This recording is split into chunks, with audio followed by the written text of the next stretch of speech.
कई साल पहले एक ग्रीक महान हीरो था जो अर्गो नामक जहाज पर सवार हुआ था। जहाज अपनी कई यात्राओं और रोमांच के लिए प्रसिद्ध था और ये उसकी बहादुरी और शक्ति का प्रतीक बन गया। अपनी यात्रा से लौटने के बाद एथेंस के लोगों ने शहर में एक विशेष स्थान पर अर्गो को संरक्षित किया, जो उस हीरो के वीर कर्मों की याद दिलाता है। हालांकि समय के साथ जहाज के लकड़ी के तख्ते सड़ने और गलने लगे। टू प्रिजर्व द शिप, लोगों ने साड़े सड़ते हुए तख्तों को नए के साथ बदल दिया। इन वर्षों में उन्होंने अधिक से अधिक ओरिजिनल तख्तों को बदलना जारी रखा, जब तक कि अंत में अर्गो के हर एक तख्त को एक नए के साथ बदल दिया गया। अब सवाल उठता है, क्या वह जहाज जो अब एथेंस में खड़ा है वही जहाज है जिस पर वो हीरो चला था, या ये पूरी तरह से अलग जहाज था? आखिरकार जहाज के एक हिस्से को समय के साथ बदल दिया गया था, तो यह वही जहाज क्यों बना? This question eventually became known as the ship of Theseus paradox, and it has been debated by philosophers and scholars for centuries. The paradox challenges our understanding of identity and change, raises deep questions about what makes something the same over time, even as its parts are replaced or modified.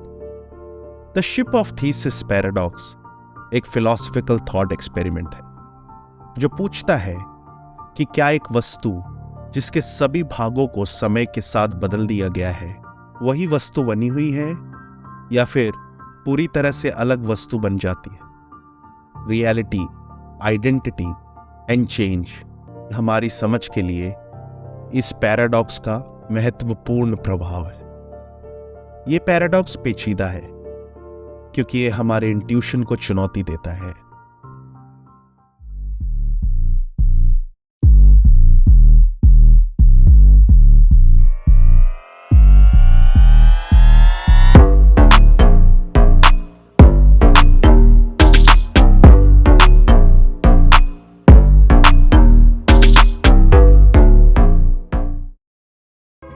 Ship of thesis paradox reality और change के बारे में बहुत ही important questions उठाता है। समय के साथ क्या कुछ एक ही चीज बनता है? इस प्रश्न का एक संभावित आंसर है कि रियलिटी गुणों या विशेषताओं के लिए विशेष समूह द्वारा निर्धारित की जाती है, जो समय के साथ स्थिर रहती है। उदाहरण के लिए हम ये कह सकते हैं कि ओरिजिनल जहाज और रिजल्टिंग जहाज समान है यदि वे समान डिजाइन, इतिहास या कार्य का साझा करते हैं। हालांकि ये आंसर पूरी तरह सेटिस्फैक्टरी नहीं है, क्योंकि ये स्पष्ट नहीं है कि रियलिटी निर्धारित करने के लिए कौन से गुण या विशेषताओं की आवश्यकता है। यदि हम जहाज के सभी तख्तों को बदल दें, लेकिन रिजल्टिंग जहाज अभी भी ओरिजिनल जहाज जैसा ही दिखता है और कार्य करता है, तो क्या ये अभी भी वही जहाज है?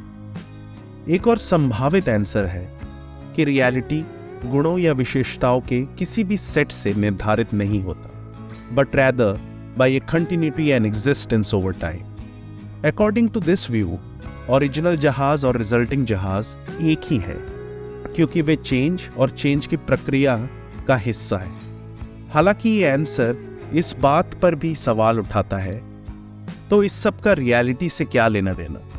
शिप ऑफ थीसिस पैराडॉक्स का रियलिटी की हमारी समझ के लिए महत्वपूर्ण है, क्योंकि ये हमें दिखाता है कि चीजें हमेशा उतनी सरल नहीं होती जितनी वे दिखाई देती हैं। There is always a grey area.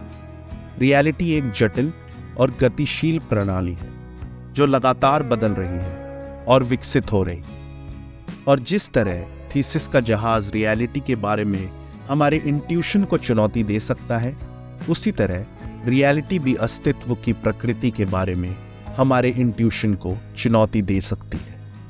For example, let's consider the human body. Our bodies are constantly changing and renewing themselves at the cellular level. In fact, it is estimated that every 7 years, every cell in our body is replaced.